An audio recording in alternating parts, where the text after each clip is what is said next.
Entendes o que estás lendo? O podcast que te leva através das páginas da Bíblia. Livro por livro. Capítulo por capítulo.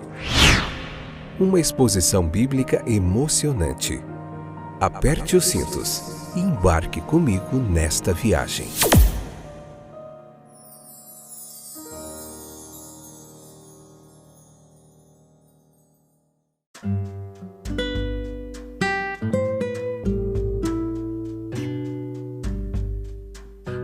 Olá, eu sou o Fábio e esse é mais um episódio do nosso podcast Entendes o que estás lendo.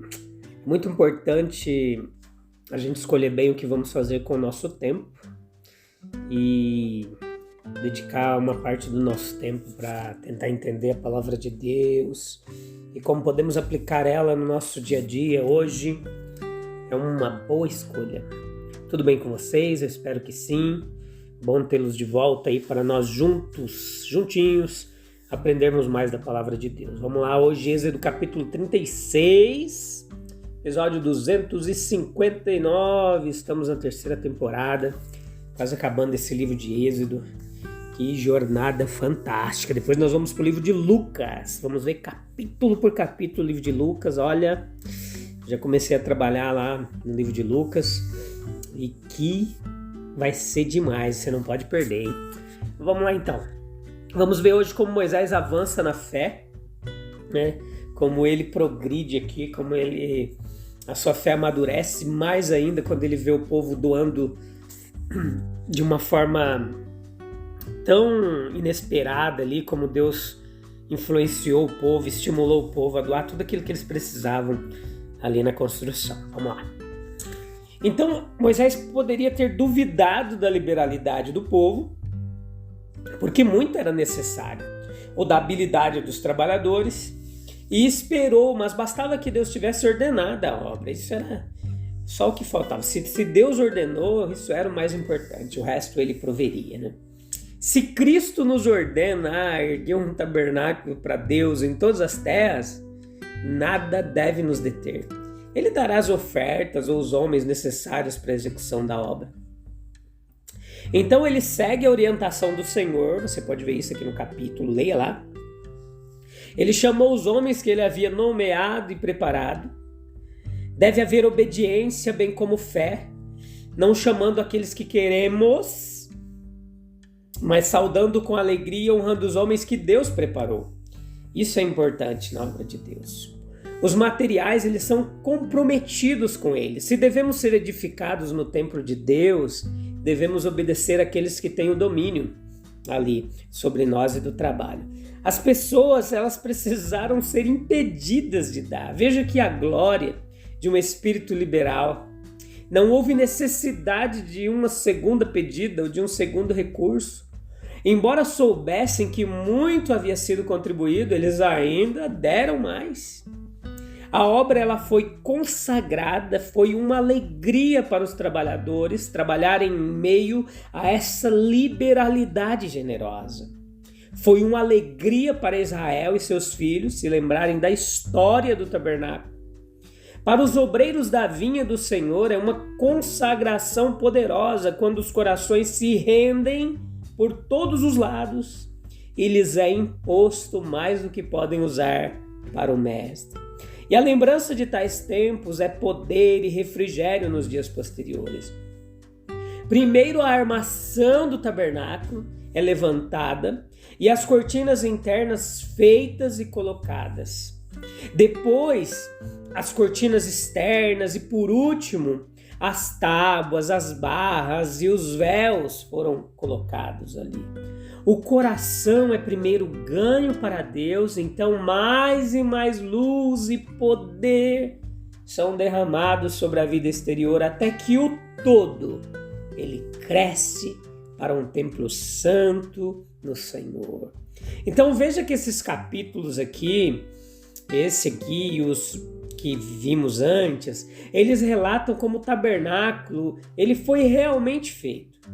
O ponto a ser observado aqui é que tudo foi feito precisamente de acordo com as ordens divinas. Os fabricantes não se desviaram nem para a direita nem para a esquerda do que lhes havia sido ordenado. Eles não tentaram nenhuma alteração nos planos, eles não tentaram melhorias, não acrescentaram ornamentos, e esta foi a sabedoria deles. E garantiu para seu trabalho o quê? A aprovação divina. O trabalho para Cristo, ele deve ser feito da mesma maneira. Não existe a menor possibilidade de fazermos melhoras no seu evangelho. Não temos o direito de adicionar ou tirar nada de seus comandos. A habilidade e o material já estão à disposição dos servos de Deus. E o padrão está dado com todos os pormenores. É só pô-lo em prática.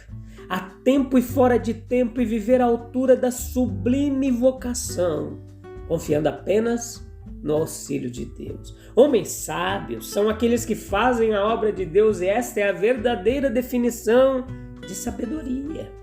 Meditar na vontade divina e pô-la em prática segundo a plenitude de toda a sua capacidade. Aqui começa a lista das obras feitas para construir o tabernáculo, que continua até o capítulo 38, versículo 20. Algumas notas já foram colocadas por nós, lá nos capítulos 25 até o 30, onde nós acrescentamos uma visão parcial de todos os significados dos objetos de cada parte. Tais capítulos você pode estudar juntamente com os que se seguem daqui para frente. As partes ali de ouros, chamados colchetes, que prendiam os dois conjuntos ou agrupamentos de 5 cortinas cada um. E dessa maneira era possível carregar e montar as cortinas do tabernáculo, sem o empecilho do seu peso. O que haveria se as cortinas fossem juntadas de um modo permanente? As cortinas, essa camada de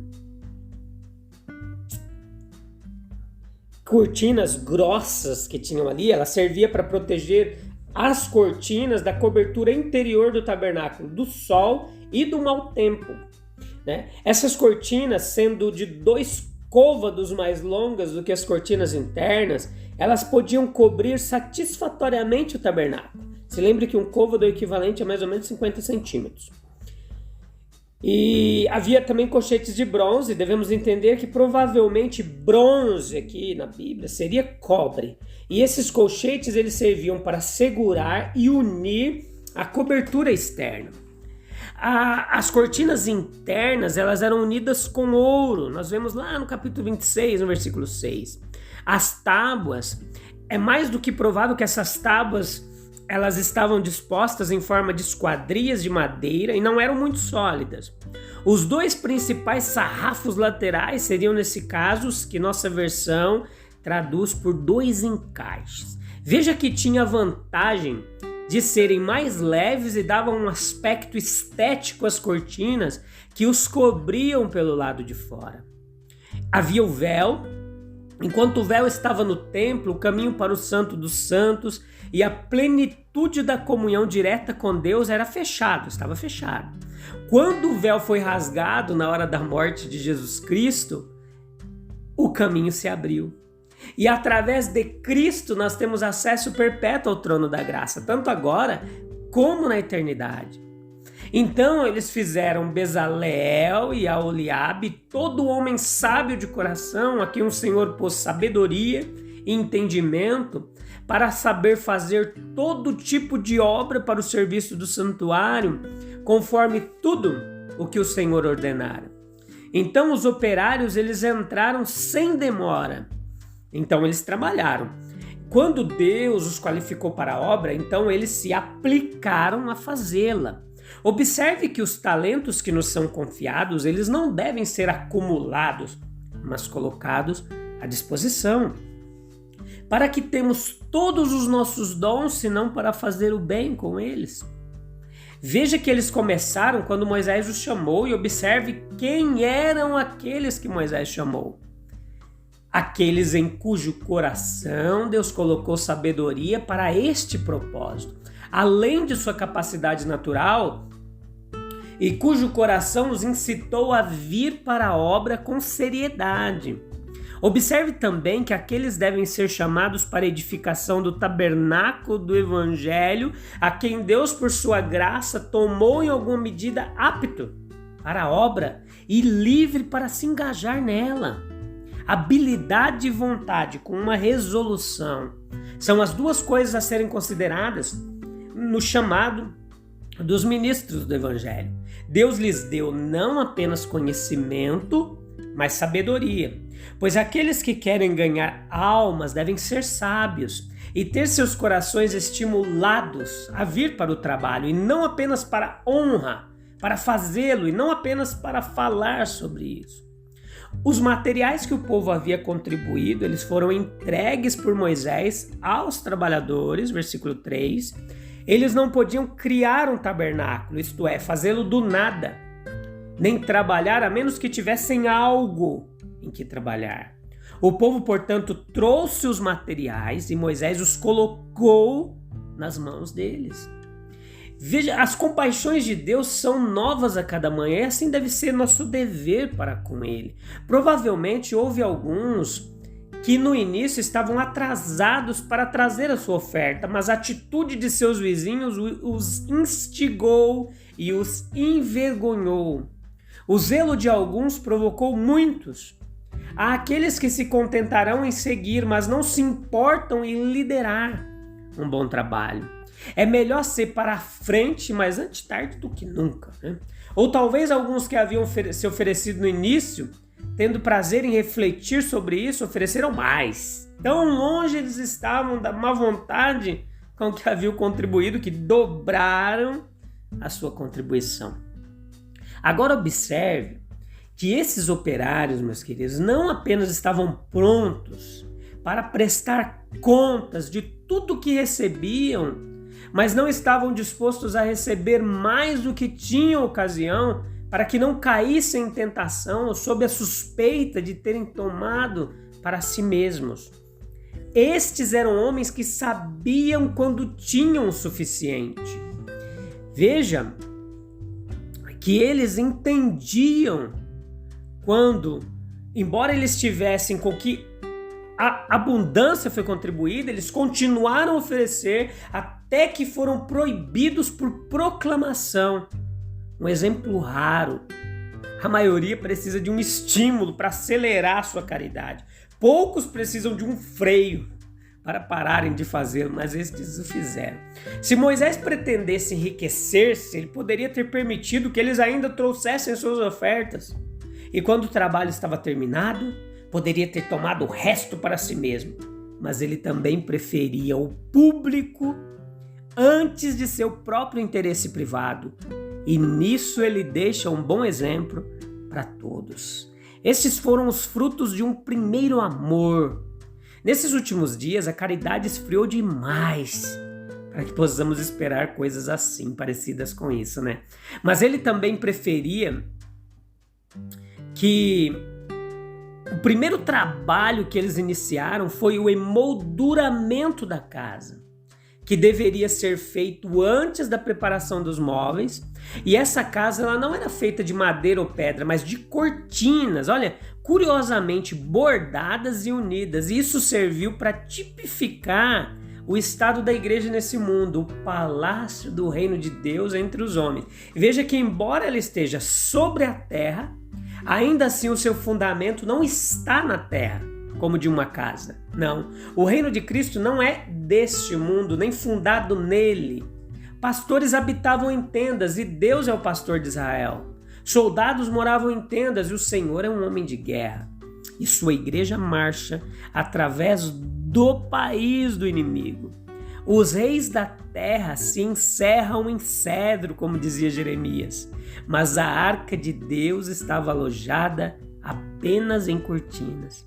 No entanto, há uma beleza na santidade. As cortinas foram bordadas e assim a igreja adornada com os dons e graças do Espírito de Deus.